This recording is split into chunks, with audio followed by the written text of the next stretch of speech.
Greetings. With Overwatch 2's beta release, the role that has changed by far the most is the tank role.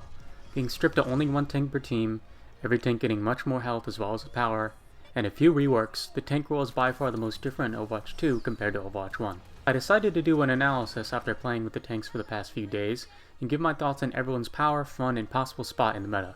Disclaimer, disclaimer, disclaimer. Before we begin, I would like to start by mentioning the fact that everything in this video is simply my opinion. And I am by no means a top player nor a pro player.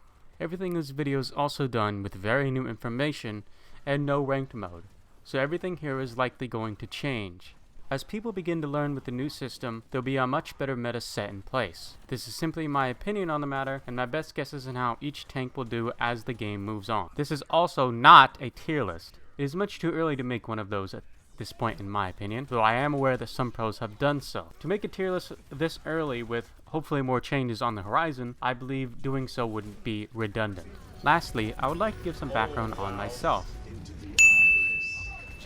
I have known about and played Overwatch since the open beta, and I have played on multiple GM teams, mostly as main tank. During the time that I have played, which is 2017 to 2019 respectively, I was consistently Masters and GM as main tank. I have lots of scrim experience and I know how each tank works on an organized level. However, I would also like to preface by saying I am no pro, and I do lack experience in the last 2 years, as I had gotten busy with life at the time, and Overwatch did not interest me as much as it used to. Finally, with all that out of the way, let's begin with some overall thoughts as to the tank role in general. With every tank having a much higher health pool, except for Doom, but we will get into that later, every tank is much harder to kill, especially those with armor, as the changes to armor make it a flat 30% damage reduction compared to how it used to be, which would just reduce the damage by 5 per hit. Ironically, this actually makes faster, weaker hits, such as Tracer's bullets, more effective against armor, since before, it was just a flat amount. If you would like to have more information on this, I recommend watching KarQ's video discussing the different types of health in Overwatch 2. I will link it in the description. They also generally have more power in their kit. This, I believe, was intended, as each tank has to solo the enemy team. The reduction in ult charge gained from shooting tanks also greatly benefits this. However, I believe that shooting tanks will still be a big job of gaining ult charge. However, because of the power of flanking and lack of shields and CC in the game, holding angles and simply shooting the squishy targets, such as supports, will be a better option than farming ult charge. The knockback reduction is also very nice to have, as before it was something only Reinhardt had, and now with everyone having it, it is much harder to peel tanks than before. This is especially true for dive tanks such as Winston and D.va, who otherwise would be knocked out of their range very easily. Overall, a less frustrating role before, and it couples with the fact that there's less CC in the game now. Lastly, I would like to talk about tanks increasing power. But what is power? Power, in my definition, is the ability to push through, duel, and overall become more offensive in their playstyle. Some tanks had a massive boost in power, such as Orisa, some are in the middle, such as Reinhardt, and others got very little to none, such as Roadhog. I will go over each tank's power in their chapter. With all this out of the way, let us begin. D.va is still a solid choice in Overwatch 2, despite her being one of the 2 core off tanks in Overwatch 1. Her added health increases her ability to dive and survive, and she also has a very strong healing ability, something that I think will be quite favorable in Overwatch 2, as it is much easier to dive supports and squishies than before due to the lessened amount of CC in the game. She is also very good at dueling other tanks, as she can easily knock them back, stay out of their range with her rockets, float around, and just overall be a menace. With the armor changes, she also does more damage to armored targets than before, which went from doing 1 damage per pellet to doing 1.4 damage per pellet. Her lessened slowdown also helps her stick on these targets a lot more effectively, and with the lessened CC and her ability to eat anything that comes her way, almost, I believe that she is still a very solid pick for Overwatch 2, despite her role before. In pro play, I can see her being used for a few different things. However, most importantly, I think she will be used for her peel ability, which, just like in Overwatch 1, was very powerful, and it could be one of the best in the game in Overwatch 2. Because of this, I think she will mainly be used to peel for dive comps, as early on in the Overwatch League, I believe this will be the most predominant strategy. She also may be part of one herself. Her ability to eat ults is also going to be even more useful in pro play now, as ults are even more important due to less of them coming out. However, D.va is not without her faults, and she is not a top pick either. She still suffers from her lack to mitigate beam weapons, and without a shield to hide behind, she's going to be using all of her matrix to eat damage, and some of that simply just cannot be mitigated. Zarya's beam, Winston's cannon, hammer swing, Sim's beam, and so on will still be more powerful against her, especially with her lack of a second tank. Her matrix won't always be up to absorb all damage, as it is on a meter. It can only do so much. As for her dive potential, I believe there may be tanks that simply just do that job better, such as Winston or Doomfist. Let's review. Still great for peel, possibly one of the best in the game at it. Great dueling potential, especially against other tanks. Able to stick on targets more due to less speed slowdown and lack of CC. Dive may not be as strong as other heroes such as Winston or Doomfist. Limited ability to matrix all damage, and she is weak to other strong heroes such as Zayra. I had gone into Overwatch 2 expecting Reinhardt to be quite weak. Due to losses in off-take, such as Zayra, to enable him, I believed it to be very difficult to get in and do what Reinhardt does best. Thankfully, however, I was very wrong. His massive armor and health pool allows him to push through anything with ease, and with a reduced knockback and CC, there can be very little to stop him at times. With now having 2 fire strikes, it is also much harder to run away from him, as he can't just snipe you once, but also twice. The charge cancel is also a very nice thing to have, and it gives an increased amount of mind games you can pull against other Reinhardts. His shield, while much smaller now in health, is also the best shield in the game, as it is the biggest and has the most health compared to Sigma's. The presence of Ana also greatly enables his playstyle.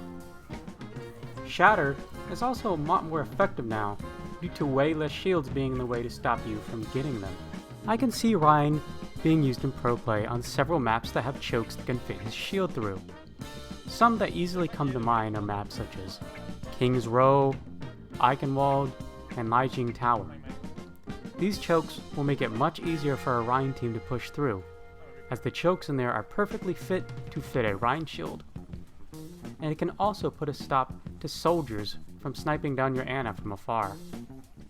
With Shatter also being stronger, you can expect some top players to hit some fat ones due to the less amount of shields and the increased prevalence of Reinhardt in choke points. However, Reinhardt does have some glaring weaknesses. First, his lack of effective peel in Overwatch 2 is a big issue. Compared to other tanks, all he has is 2 things: a shield, which people can just walk through, and a hammer, which enemies can easily avoid. Peel is going to be a big part of Overwatch 2, at least in the beginning, since diving squishies will be very easy, with how support works at the moment. With the addition of push and more wide open maps, Reinhardt will struggle to get into his range effectively. As such, I believe it will be a strong pick on some maps, while weaker on others. In review, massive health pool thanks to his 650 health and half of that being armor. Can muscle through teams very effectively due to his shield, health pool, and power. More range with 2 fire strikes.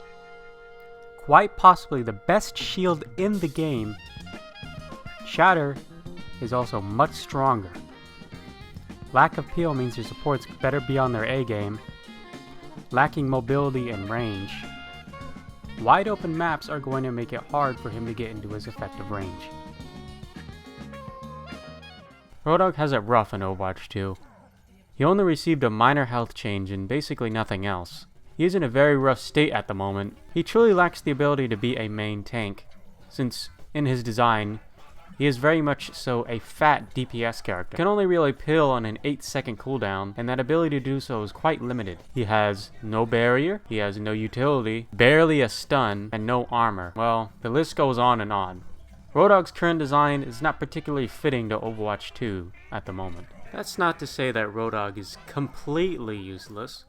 Getting a pick in Overwatch 2 is certainly going to be a lot more important than it was in Overwatch 1, since that guy you picked is most likely going to be a squishy target, and 2, it's going to be easier to get that pick because there's less barriers, there is less CC, and there's one less guy that you can't one-shot. And maybe it's just me, but I feel like it is a lot easier to one-shot people as Roadhog in Overwatch 2. I don't know what it is particularly. Maybe it is just me, but I've gotten that feeling. Roadhog can certainly do well if you can get a pick consistently in every fight, and that's very likely to happen in low ranks, but in higher ranks with people with good positioning, aim, that's not really gonna happen. His flanking and his other cheesy gimmicks aren't gonna work in top players. I believe for that reason, he's going to need some changes. First, I think we should give him a true damage mitigation that a tank should have, that still keeps to his original hook, kill, and hail design. Replace his healing ability with an ability that mitigates a certain amount of damage in an AoE, kind of like Orisa. Then, have him heal a certain amount of damage from that time. Obviously, their heal rate should be limited. If you've ever played Payday 2, there is the Kingpin perk deck that actually works just like this, if you know what I'm talking about. I believe if we went around something like this would keep to his original design, while letting him be able to main tank much better. The recent change allows him to use abilities during his ult is nice, but I don't think it will change his glaring issues at the moment. You can also check out this epic graph that I made so you can understand what I'm talking about. Will Roadhog be used in pro play? Well, probably not. He may have some niche uses such as on Ilios well, since there is much less to stop him from doing his hook bullshit now. However, hooking a tank in a pit would be a very good pick to get, perhaps even a game-winning one. Aside from that, I don't think Roadhog can see having much use at the moment. In review, less berries and tanks means easy hooks. One less guy that you can't one-shot, still has very solid damage. No barrier for yourself to hide behind. Little main tank value. Offers little CC or peel. Has damage, and that's basically it. Ah, Winston. My pride. My joy! Winston is very good in Overwatch 2. Nearly every change made was an indirect buff to him. Less knockback lets him stick better, more armor and health lets him be very tanky, less CC lets him get in easier, and so on and so forth. Winston's ability to solo tank was always a thing in Overwatch 1, thanks to his mobility and bubble, and all that usefulness carries straight into the maw of Overwatch 2. Winston no longer has to worry about the biggest thing that could stop him in Overwatch 2, the off-tank. The off-tank used to hold the job of doing whatever the main tank couldn't focus on at the moment, such as peeling. As such, a D.Va could completely block off you from getting to the supports if she played her cards well. Now, in Overwatch 2, this same D.Va can't do it all. She can't counter you, heal for her dame, as well as mitigating damage. The new Sniper Monkey also is a very nice buff for him. Allows him to do several different things, such as sniping low HP targets, dealing damage to airborne targets such as Zayra, general poking, building arc charge, as well as a brand new massive burst combo. By jumping in the air and charging your sniper as you're jumping, you can do a massive 130 damage. You can also right click him before you jump, which will nearly instantly kill a squishy target, leaving them at a measly 20 HP, enough for a Denjigash to kill. I'm also going to link Bogur's video on Winston in the description, as he goes much further in depth on the character than I will in this portion. Primal Rage is also much better now. The extra armor and health go into Rage, giving you a little extra tankiness to get through the fight. The lack of CC and a second tank makes it so much harder to stop you. I would argue that Primal is going to be the best ults in the game for that reason. Good monkey players will be able to turn Winston into an assassin. The maps also favor Monkey heavily, as there are much more wide open maps in the game that offer more mobile carriers to take advantage of. The push game mode in particular has a lot of very open maps at the moment, and as such I think Winston will be strong on a decent amount of those. Chokes are also much less present, which is something that Monkey would otherwise struggle to deal with. As perfect as Winston is, he is, well, not perfect. He is still very squishy for a tank, and he only got a small defensive buff from his bubble health increase and armor increase. While these things will certainly help, he'll still be far from survivability for most of the cast, especially someone such as Orisa. Winston is also outclassed in a few different ways, such as damage, survivability, and now with the addition of Doomfist, mobility at times. His health being low means he will be vulnerable to CC when he does get hit to it. Orisa's spear particularly hurts for this reason, and she might be Winston's hardest matchup. I wouldn't want to call Winston perfect, as he still lacks where other tanks succeed. I know that without a doubt Winston will be played in pro play, most likely as one of the meta tanks. Dive is going to be a very strong composition at the start of Overwatch 2, and since Winston players already know Winston very well, they are going to be able to play him to the maximum perfection we can see from a Winston player. There will be a lot of success for the top Winston players in the OW to carry their team at the very first season of Overwatch 2, and I can see him be used a little less often on choky maps such as Icon World first. We will have to see how things play out. In conclusion, excellent dive potential. All changes indirectly buff him. No second tank to stop you. Snipe gives a lot of different uses. Primal is also a lot stronger. Still very squishy for a tank. Outclassed in a lot of different ways. The new Orisa rework can stop him really hard. No off tank to protect him while he is diving. Sigma is strange, but he is good. He is definitely good. He has always been a tank with a mix of offensive and defensive abilities, but I think in Overwatch 2 is where his offensive abilities really shine. The buff given to him that boosted his rock damage to 100 allows him to perfectly combo a squishy to death, something that he couldn't do in Overwatch 1. The lack of shields also lets him wreak havoc a little bit more. He can throw rock into an enemy's tank face a lot more easily, and when he ults, he doesn't have to worry about a shield or another big body getting in the way of him and his team's shot. And those that are in his ult are going to be very squishy. So that means he can combo with his primary fire for an easy kill. With the added addition of more high ground and more mobility across the maps, I believe that this can benefit Sigma as he can play around these strategies quite easily. Being the only other tank with a shield, and the most mobile one to boot, Sigma can easily cover any of his weak teammates on high ground while still being able to push out the damage himself, something that Reinhardt simply cannot do. His damage is also surprisingly high with his new rock combo, and there's also going to be one less big guy to eat up all the spam. His suck ability is still very good, as ults are a lot more important now, as they come out a lot slower. The new temporary health given to him also grants no ult charge, which I consider it to be a small buff to him. I think that Sigma will have a decent presence in pro play, especially on high ground maps such as Circuit Royale and Midtown. His ability to hold high ground with a shield while also being able to deal damage with his teammates is something that no other tank can really offer at the moment, and as such I can see him being used solely for that reason. Sigma, however, is not amazing. His shield, while good and mobile, can be burst down quite quickly. It is also not as large as Rein's shield. While Sigma's health buff certainly helps, he is on the squishier side of tanks due to having no armor. His main use in Overwatch 1, which is double shield, is completely gone now as he will be the only one tanking. His range is also lacking a fair bit, as his primary fire can only go so far, and on wide open maps it can be very difficult to hit without hitting the rock first.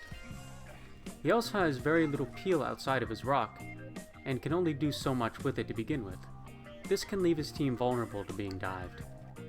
In review, a mobile shield, a one-shot combo, can DPS while shielding, one of the best tanks for holding high ground, limited range, shield has low health, a bit squishy, very little peel outside of his rock. I somewhat expected Zayra to be weak in Overwatch 2. I figured as someone who is a pure off tank, she would be very weak all on her own. Boy, was I wrong. Zayra is truly a powerhouse in Overwatch 2. Her new bubble system allows her to bubble herself or a teammate twice in quick succession. This will allow her to get a lot of energy very quickly, even despite her nerf losing the charge faster than before. I would also like to talk about Zayra's most iconic feature, her ultimate. Her ult got massively indirectly buffed in Overwatch 2, due to several different things. First, there's one less tank to body block all of the damage. Secondly, the phasing changes make it so abilities such as Reaper's Fade can't get out of it anymore. Lastly, the loss of shields always being present means you can free fire to them very easily. No longer always needs an ult follow-up. She simply needs to be a full charge and she can get the job done well enough herself. I can see her being used in pro play for all the reasons mentioned above. She has very high, consistent damage, which has gotten even better with her addition of 2 bubbles. The 2 bubbles can be used both offensively and defensively. It can be used offensively twice on herself to get a bunch of charge very quickly, and they can be used defensively to save both supports from a dive, and give the energy to kill them. The power of her ultimate is also going to be one of the best in the game, and most likely we always be able to secure 1 or more picks. In Overwatch 2, picks are going to be a big deal. Zayra, outside her bubbles, is essentially heavy from TF2, and nothing else. Proper bubble management is going to be even more important now, as without careful planning, you can find yourself in no bubbles very fast. She can also struggle to be a threat if the enemies won't give you charge, and they can basically ignore you. She lacks tankiness outside of her bubbles as well, and, with no armor, she can be burst down pretty fast, especially against something like Discord. In review, very high damage, excellent peel with her bubbles, very high effective health pool with double bubble, a very strong ult, very weak outside bubbles and charge, not as tanky as other tanks without bubbles. If she can't get charge, she can readily be ignored. I have very mixed feelings on Wrecking Ball. On one hand, all the changes make it seem like he was indirectly buffed, for all the same reasons Winston was. But for him, it's even a bigger deal, since he has no shield to block things for him. But I barely see anyone play him. Now, I was never a very big ball player, since I stopped playing around the time that he was released. I am very much so a old school tank, and, well, ball feels very Zoomer-esque to me. However, I can see his potential in Overwatch 2. He has the highest health in the game, which can grow even bigger with his shields. Ability to disrupt is also higher due to there being less to stop him from doing so. He can also dive a fair bit, something that I can see being the meta strategy with him. His tankiness is also skyrocketed with his HP increase, mobility, and the lack of CC in the game. He has also received a lot of quality of life changes which can help improve his gameplay. His HUD shows how many opponents are nearby and thus how much shields you can get from them. And it also shows when you're high enough to do a pile driver, something that can be very much helpful when going for wall jumps. The lack of a second tank to stop him is also extremely powerful. As before, you could just run into a Roadhog or a D.va that will just shut you down instantly as soon as you try to do something. Now, that role is going to be up to your supports and your DPS to stop you. Overall, everything he did is going to be a lot more easier. I could possibly see Ball being used in pro play, but I'm honestly not exactly sure. He feels very much so like a wild card at the moment, as that he could either be very good or he could be very bad, and I'm not entirely sure which he's going to fall under. Right now, he has to compete for his disruption and dive spot against Winston, who everyone is more experienced with and is the more consistent dive pick at the moment. Overall, I won't say exactly if he will be good or if he will be bad, simply because all the indirect buffs were so good, he could be very good, or there's just better options, so he just might not be as good. Ball still suffers from the same dive issues as before. That being, he can't get to high ground as well as other tanks, such as Winston. While this can be map specific, it is still an issue that is likely always going to have. It also makes it worse considering the fact that a lot of the new maps have a lot of high ground. They also can't boop tanks around as much as they used to due to their passive, which was a big job of the disruption that he used to have.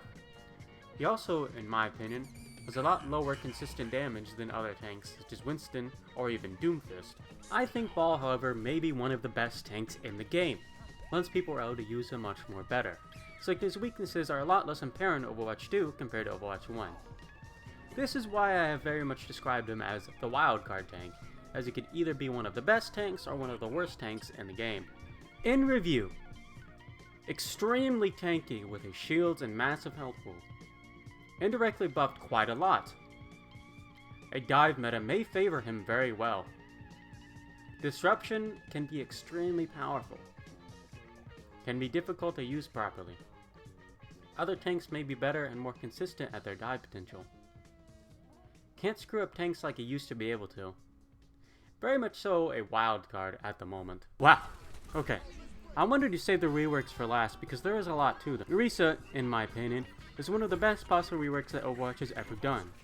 She went from a boring yet effective hero to an extremely fun and still effective hero.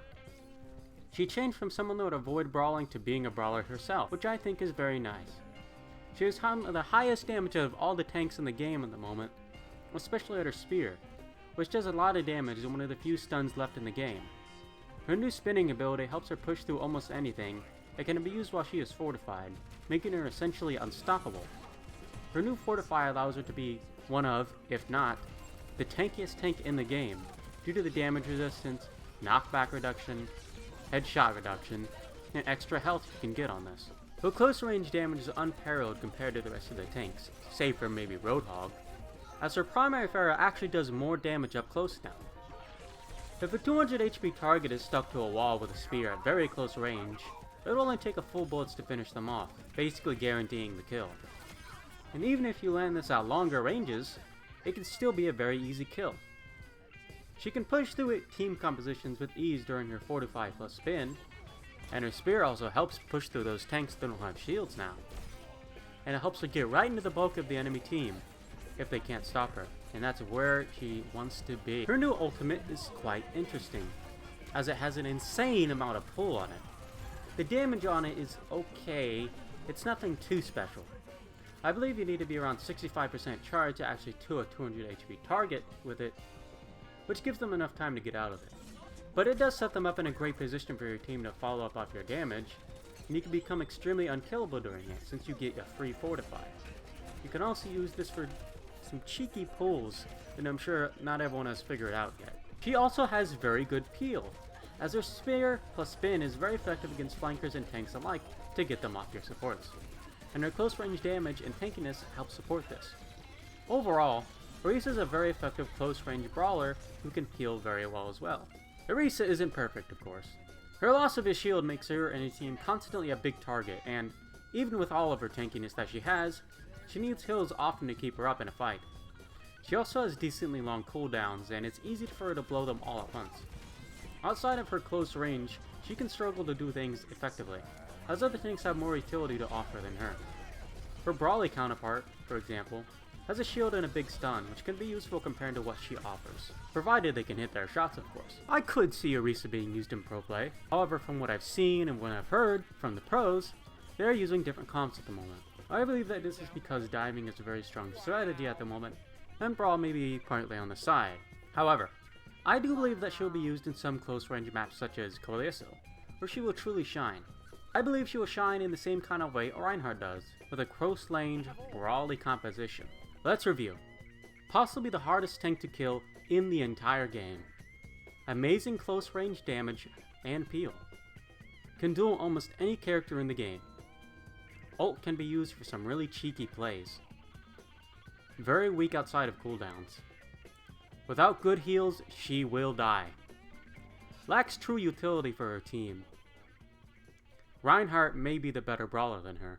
Doomfist is the rework that everyone had their eyes on, and it's for good reason.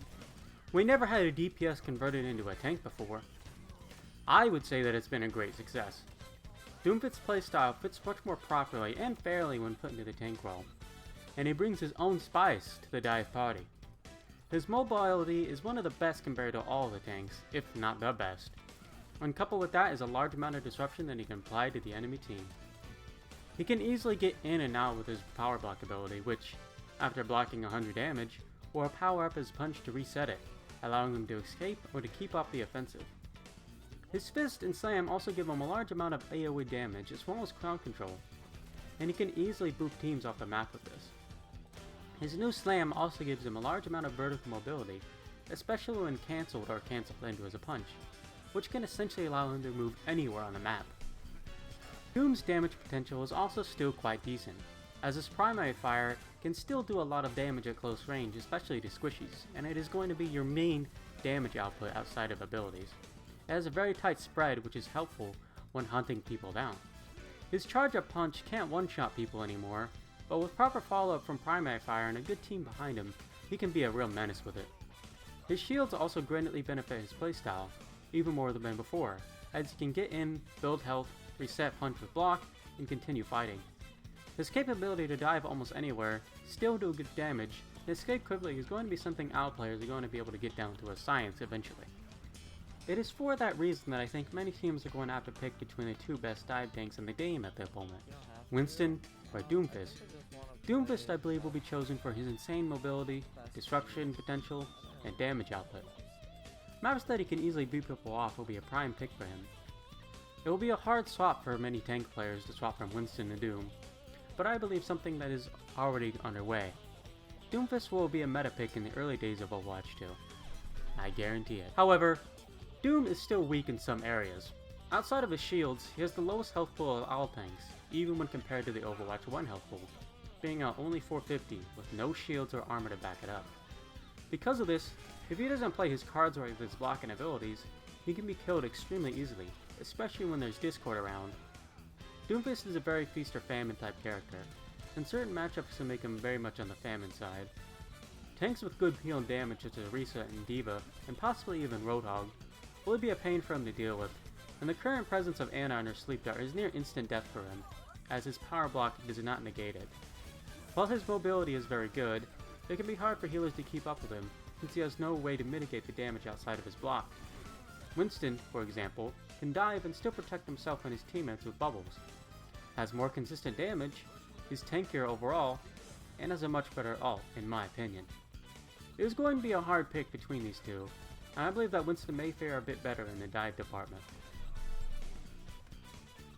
In review, insane mobility, great damage potential, disruption out the wazoo, can be very difficult to deal with once he gets going. Certain heroes shut him down quite easily, extremely squishy outside of his block, a very feast or famine playstyle. Winston may be the better diver. Overall, I believe all the tanks in Overwatch 2 are quite balanced and fun compared to their Overwatch 1 counterparts.